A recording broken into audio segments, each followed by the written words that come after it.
Hello children, it's creative writing.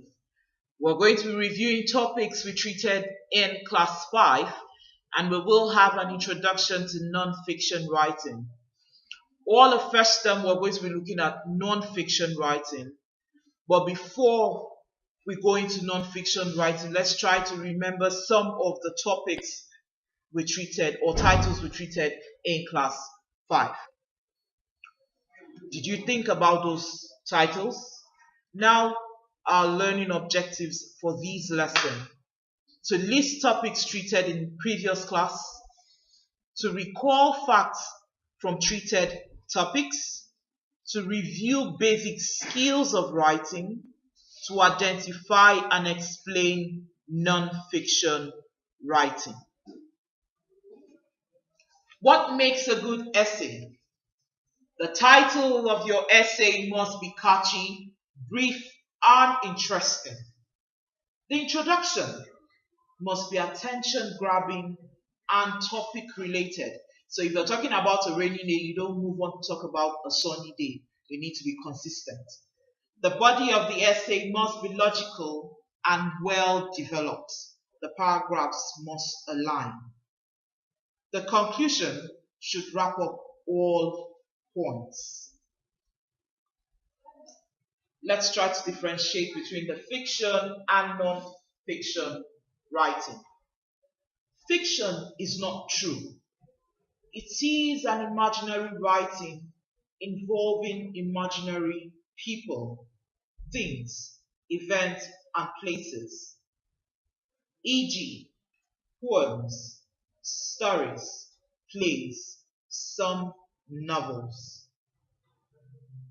Non-fiction is the opposite of fiction. It deals with real people, places, and events, e.g., newspaper stories, autobiography, biography, textbooks. Have you been able to place the differences? Real and imaginary. Now we want to look at what non-fiction writing is. Non-fiction writing deals with real people, places, and events. Also, it's the opposite of fiction. Non-fiction writing contains factual information. However, writers can choose and organize based on their specific purposes. So that means you ask yourself questions, what you're writing on and why you're writing it. Now, forms of non-fiction writing. We have autobiography, biography, essay, informational article, interview. These forms of non-fiction are listed, and whatever we'll be doing this term would align with any of these forms. Nelson Mandela's long walk to freedom is an example of an autobiography. Story of a person's life written by that person. It must be written from the first person's point of view. Usually book length, includes journals, diaries, letters, and memoirs. Eleanor Roosevelt's biography is a good example.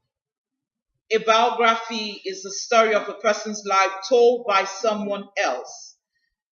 It's always in the third person point of view, with the use of pronouns like he, she, they.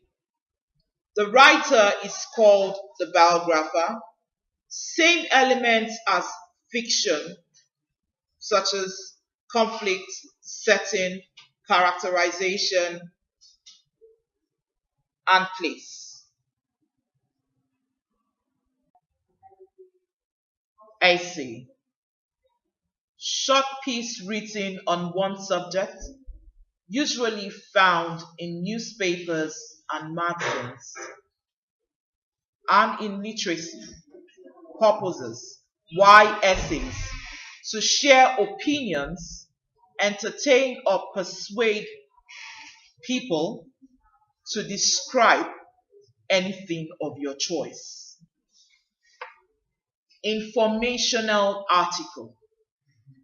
An informational article should provide facts about a subject. Includes newspaper and magazine articles and feature stories. Also includes textbooks, pamphlets, history books, gardening books, and how-to books. Interview. Conversation in which one person asks questions of another for the purpose of obtaining information. Now, here's a question and a response from someone else. The question goes this way. I know you never have trouble coming up with ideas. Walk me through your daily inspiration and writing process. Ray gives a response. He says, I just wake up with ideas every morning from my subconscious percolating. Now, what info or information is the interviewer trying to obtain? Think about this interview and come up with answers of your own. Thank you.